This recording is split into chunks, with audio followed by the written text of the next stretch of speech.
Hi there, welcome back to my channel. It's James here. I hope you're doing okay. I wanted to do a video about I actually posted on my Instagram recently pictures of a sort of moss wall that I made using two shelves from an old indoor greenhouse with moss in between and just stuff planted in the front.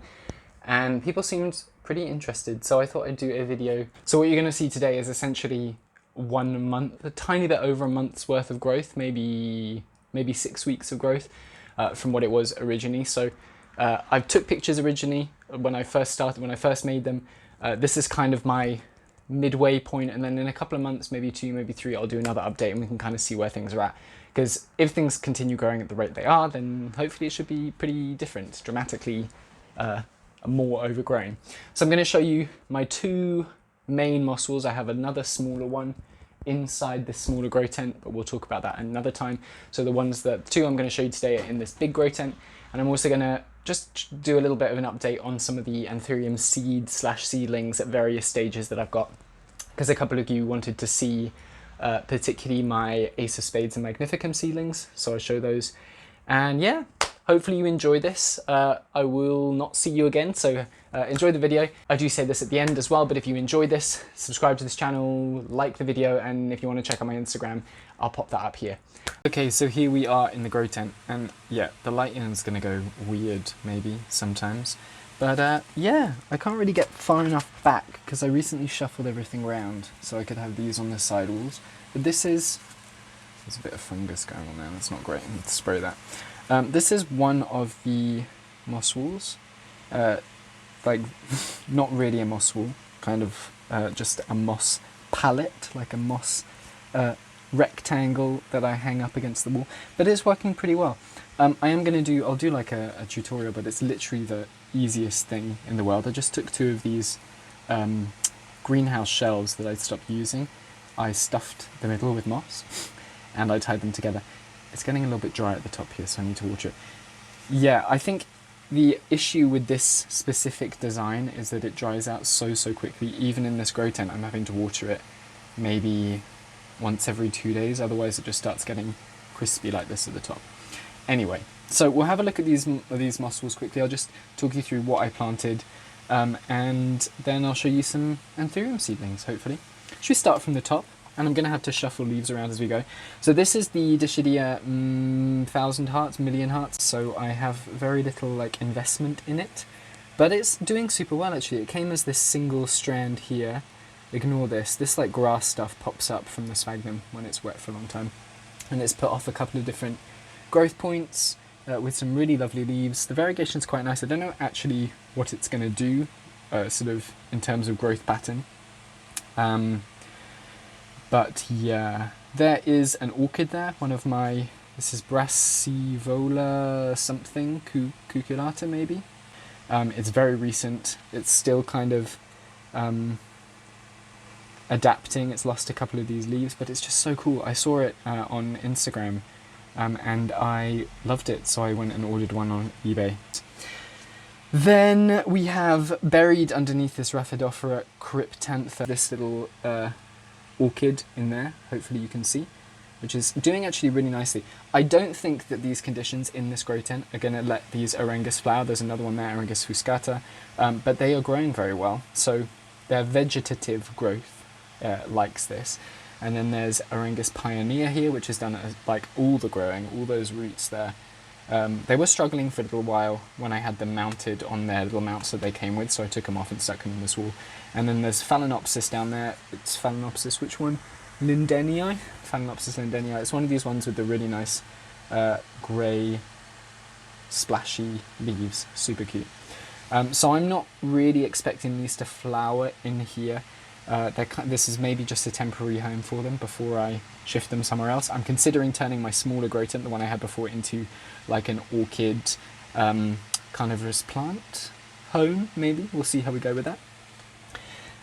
Then moving down, so we already spoke, oh there's another orchid here, something Scoliopendrium, something. Schoenorchis, there we go, Schoenorchis Scolopendria, which is nice. Again, I'm not sure how whether it will bloom or not, but it's lovely. It's such a slow grower. I think it's grown like 4 leaves on either, because those are 2 cuttings there, on either one. But that doesn't matter, I don't mind. See if I can hook it back on again. And then we have to move this glorious leaf out of the way, roll that to the side. Oh my goodness. Yeah, like I said, this is not a tidy moss wall. I'm not doing this for like design purposes. It was literally just like a quarantine project because I had moss and I had these and I was like, oh, I might as well use these shelves for something rather than just sticking them in a corner and not using them again. So yeah, we've got the Cryptantha there. There's a bunch of different cuttings. That main cutting is kind of dying, but it's put out a load of growth. So this up here is from that one, and then next to it, it's got some new leaves and stuff like that. Another strand of Cryptantha with smaller leaves there.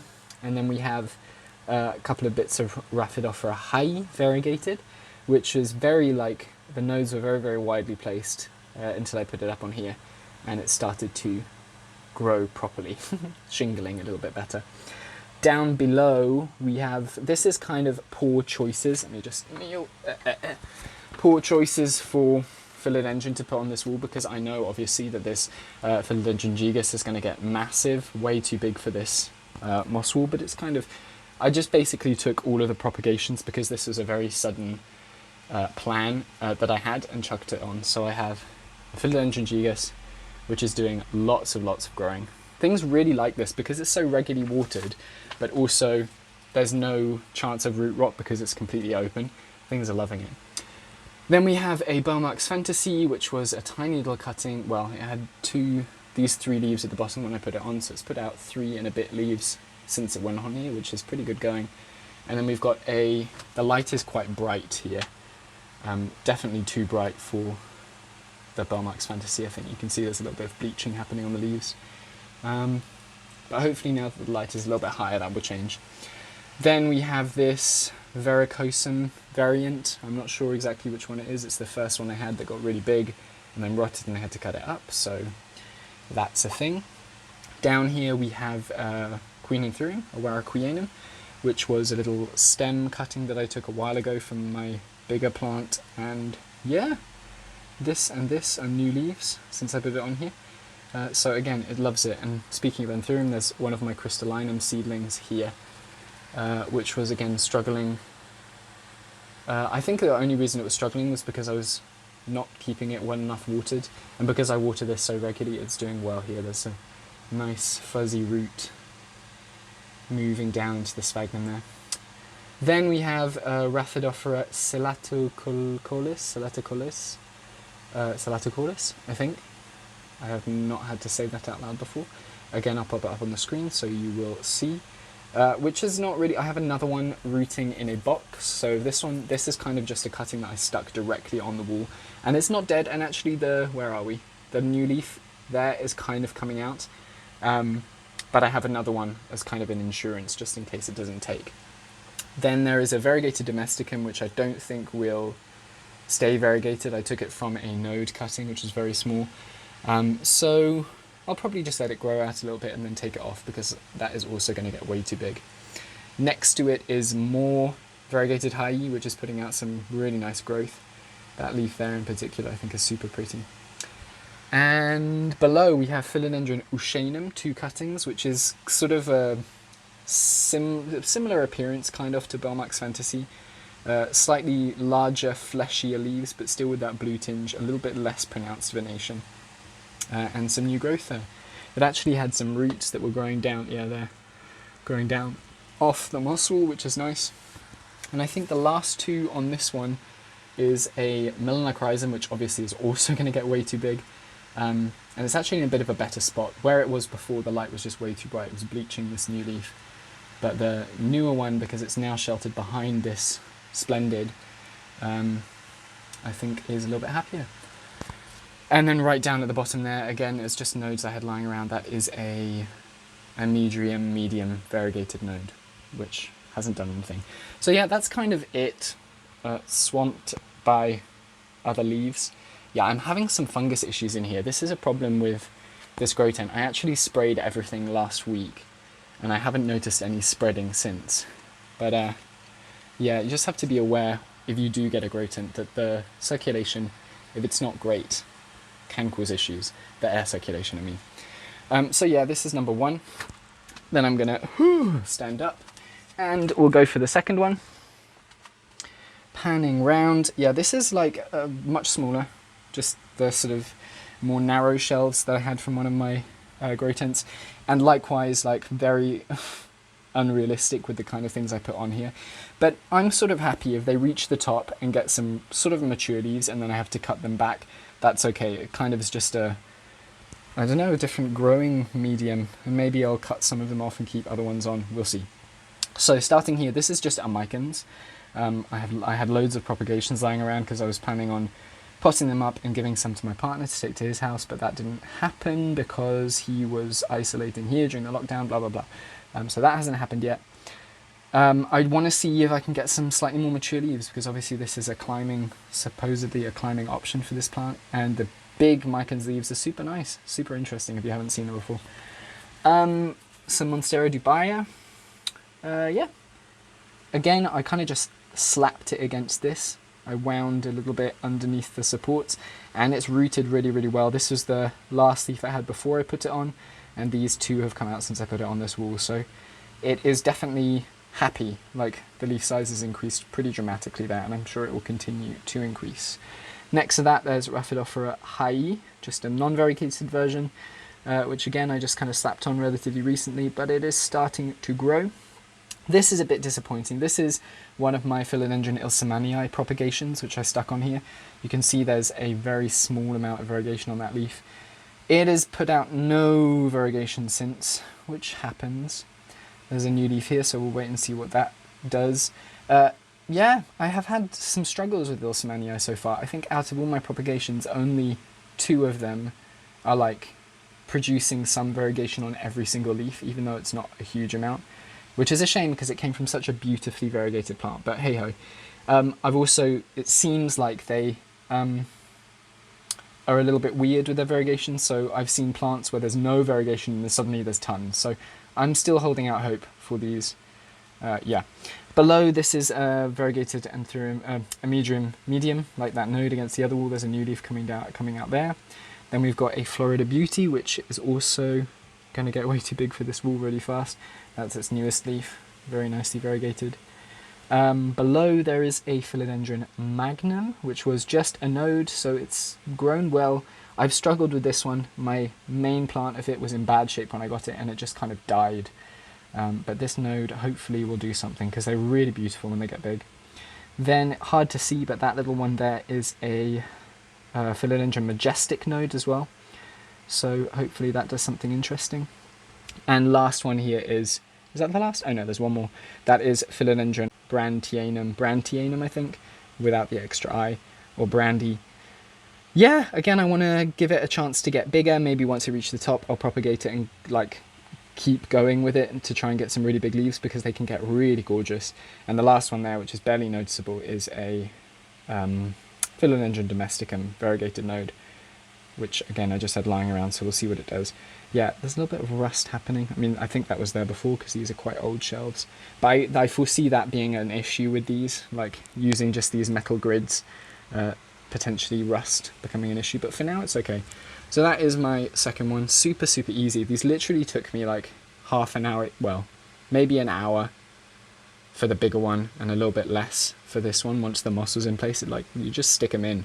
You just literally poke them into the moss and it's fine. Because I remember that there's a couple more in this one. Where are they?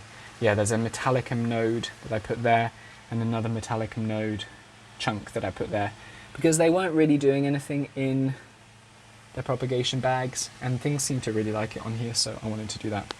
So yeah, those are the 2 moss walls. And now, like I said, we're going to have a quick look at some of my Anthurium babies. So quickly, these 2, which I've got up at the top, again, these ones I had in a terrarium for a while, and then I took them out and potted them up in here. This one, like this, exactly what happened with this leaf happened to all of this one's leaves, and these 2 are new. I think they were just adapting to a new environment, which is hopefully what's happening here. I hope it's not. Again, I sprayed everything for fungus, so I don't think that, I don't know. I'll see. This new leaf is one that it put out since I moved it out of the terrarium, and it's super happy, so I think probably it's just killing off its old leaves. But these are my oldest Anthurium seedlings. I have some more down in here. Sorry, the floor's dirty. But these ones are in little terrarium and they're doing super, super well with a couple of other things. So that's what they looked like before, and then they lost all their leaves. So I'm going to keep these ones in here and just give them a little bit longer to get big before I move out. So yeah, that's kind of my larger ones. And then let's have a look at some other ones. So here, I've got some Anthurium seedlings kind of all over the place. These are, I dropped this whole thing the other day. Come on. The problem with doing things with one hand. So I dropped this entire thing one day, but yesterday, day before, can't remember. And everything fell out, but thankfully nothing broke. These are Crystallinum ex Forgetii. So Crystallinum for Forgetii hybrids. Really nice, like quite distinctively different from the straight Crystallinum that I've grown, just in the shape of the leaves. Like, they're very, very round, which is very cute. Big fan of those. So yeah, these are Crystallinum Forgetii. Down here in this, I'm not going to take it out, but those two there are, actually let's bring the whole thing up because there are a couple of things in here. So those are Magnificum Ace of Spade hybrids, which I got from Belle Plantatic on Instagram. And then in here also I have some of my Warraqueanum. I've spoken about these before, but there's like 5-ish little, that's a nice one, little Queen Anthurium seedlings, alongside some other things propagating. So yeah. And then in there, I won't move it because there's nothing really to see, that's a bunch of just straight Crystallinum seedlings that I got from Spain as well. So yeah, those are my Anthurium. There's nothing super, super interesting to talk about there apart from just showing you what's happening. I will do a little, once I've pollinated a bloom for you, I'll do like a, hopefully we'll be able to follow on the whole process of producing seeds from that. But for now, this is it. Yeah, thank you so much for watching. If you enjoyed this, subscribe. You can check out my Instagram at slugplants. I post there pretty regularly. And thank you so much for watching. Bye-bye.